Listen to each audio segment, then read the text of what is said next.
When you picture a vulture, what comes to mind? For many people, it's a bird circling high above the desert, a sign that something has died or is about to. They're often used in films and books as symbols of death, greed, or bad luck. Unlike eagles or owls, vultures have never really had the best reputation. Part of that comes from what they eat. Vultures feed almost entirely on dead animals. While most predators kill their own prey, vultures wait until an animal has died before they begin feeding. It's not difficult to see why that makes some people uncomfortable. But that reputation tells us very little about what vultures actually do. In fact, a few decades ago, scientists discovered just how important these birds are.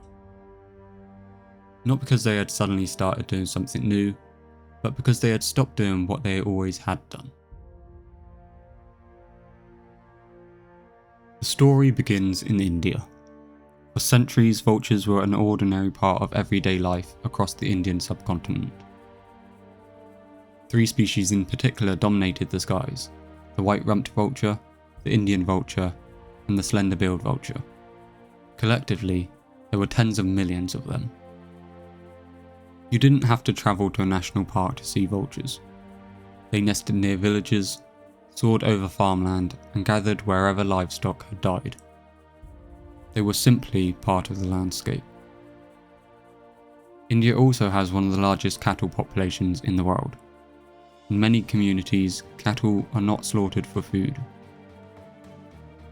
So when they die naturally, their carcasses are often left in designated areas for scavengers. For the vultures, this was an abundant and reliable food source.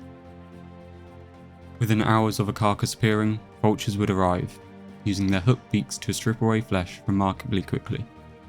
It isn't a pleasant sight, but it's an incredibly efficient one. By removing carcasses so quickly, vultures perform a role that very few other animals can. Every dead animal becomes home to bacteria, insects, and countless other organisms.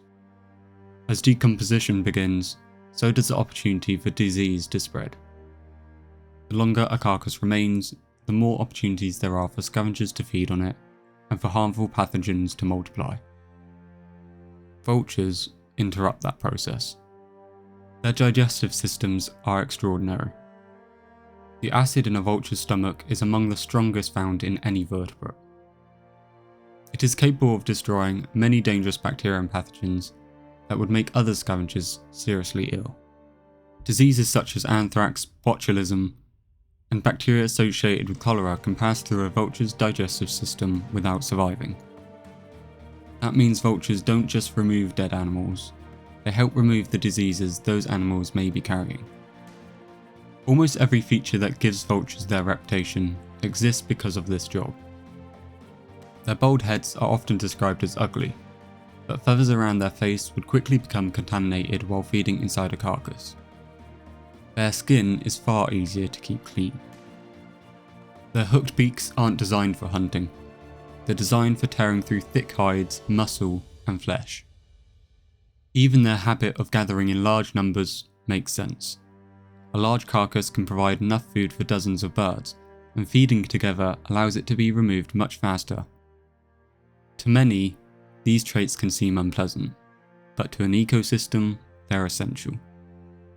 For thousands of years, this relationship remained largely unchanged. Livestock died, vultures cleaned them up, and life carried on. Then, during the 1990s, something strange began happening. People started noticing fewer vultures. At first, the decline didn't seem unusual. Wildlife populations rise and fall for all sorts of reasons.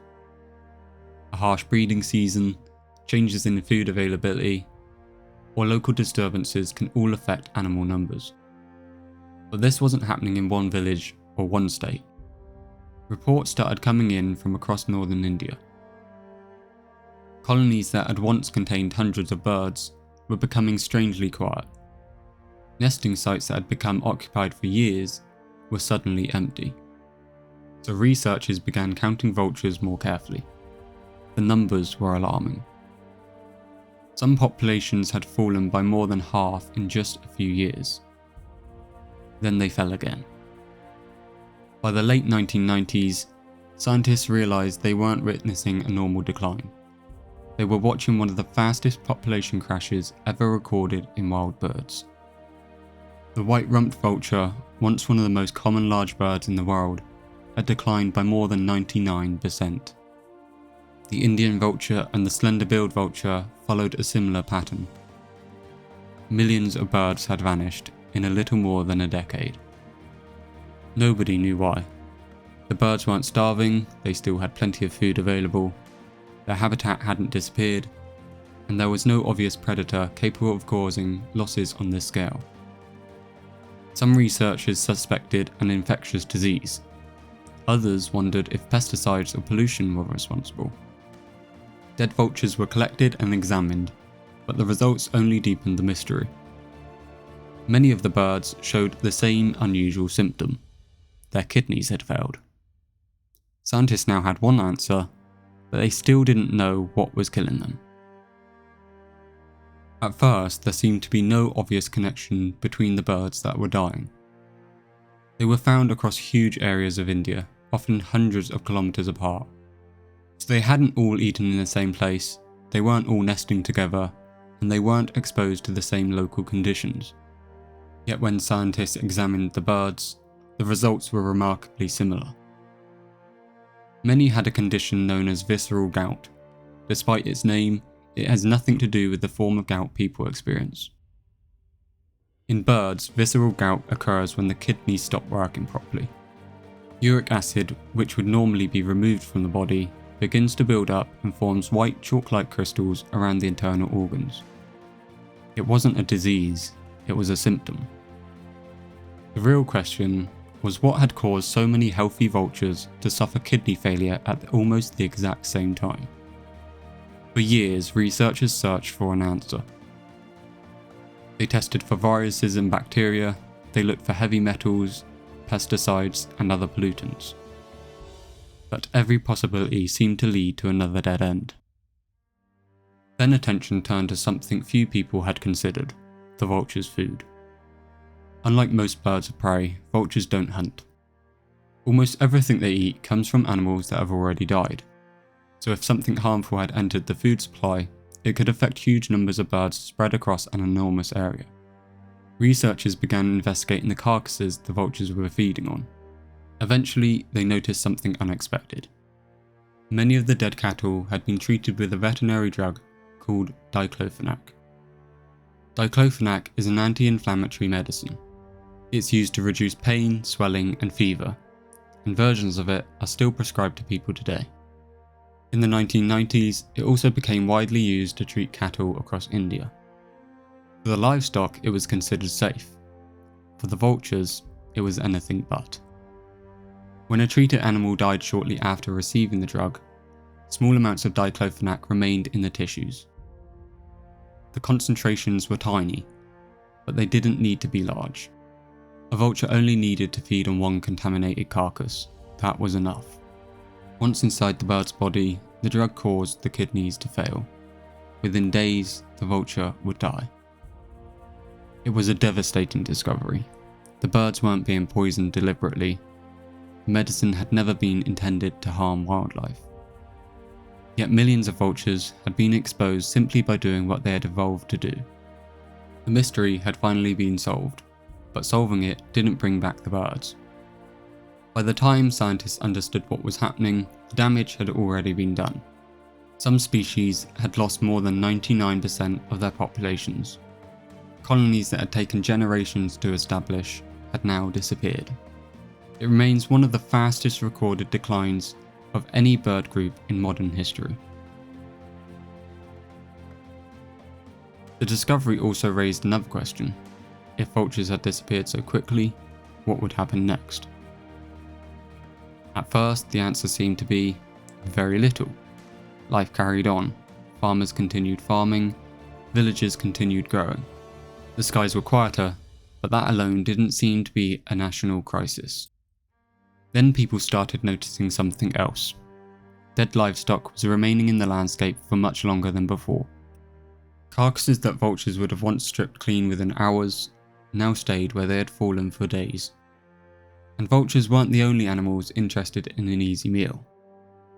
Feral dogs began feeding on the remains, and so did rats. Unlike vultures, these animals don't destroy many of the dangerous pathogens they consume. They also live much closer to people. As food became more available, feral dog populations increased in many areas. Researchers later estimated that the loss of vultures in India was associated with an increase of millions of feral dogs over the following years. And that brought a new problem. India already had one of the highest rates of rabies in the world. Most human rabies cases are transmitted through dog bites. And as dog numbers increased, so did opportunities for those bites to occur. Several scientific studies have since linked the collapse of India's vulture populations with the significant rise in human rabies deaths. One widely cited study estimated that between the early 1990s and the mid-2000s, the loss of vultures may have contributed to tens of thousands of additional human deaths. The economic cost was staggering. Treating dog bites, providing rabies vaccinations, managing growing feral dog populations, and dealing with the wider public health impacts is estimated to have cost billions of dollars. All because one group of birds disappeared. Vultures were simply filling the ecological role that they had evolved to fill. For thousands of years, they had quietly removed dead animals before other scavengers could take advantage of them. Only after they were gone did scientists begin to understand how much that role mattered. The disappearance of vultures didn't create a new problem. It exposed one that birds had been preventing all along.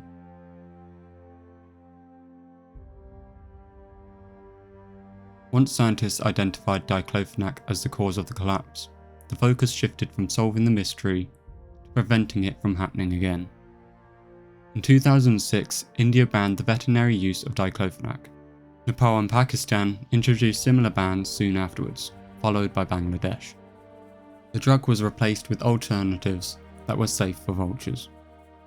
The ban was a major step forward, but it didn't solve the problem overnight. Vultures reproduce slowly. Most species lay just a single egg each year, and they don't usually begin breeding until they are several years old. Even under ideal conditions, recovering from a population decline of more than 99% takes decades. To help prevent these species from disappearing altogether, conservation organisations established captive breeding programs. Birds that remained healthy in the wild were carefully brought into breeding centres where they could reproduce safely, while scientists worked to remove the threat from the environment. The hope was simple. If wild populations continued to fall, there would at least be healthy birds ready to return once the landscape had become safe again. Some of those birds have now been released back into the wild, while others continue to form a foundation of breeding programs across South Asia. Conservationists have also worked closely with farmers and veterinarians, encouraging the use of vulture-safe medicines instead of diclofenac. Education has become just as important as legislation, because a ban only works if people understand why it exists. The encouraging news is that these efforts are making a difference. In many areas, populations of white-rumped vultures have begun to stabilise. In some places, researchers have also recorded small increases in breeding pairs. After years of relentless decline, it was a first real sign that these birds could recover. But the work is far from over. The white-rumped vulture, the Indian vulture, and the slender-billed vulture are still listed as critically endangered. Their populations remain only a fraction of what they once were, and illegal use of diclofenac has not disappeared completely. There is still plenty we don't know about vultures. Researchers continue to study their immune systems, their remarkable ability to tolerate dangerous pathogens, and the complex ways they interact with other scavengers. Every new discovery helps us better understand not only these birds, but also the ecosystems they help keep healthy. The Indian Vulture Crisis wasn't just the story of a bird that nearly disappeared. It was the story of what happened when an entire ecosystem lost one of its most important workers. We judged vultures by what they ate. It turns out we should have judged them for what they had prevented.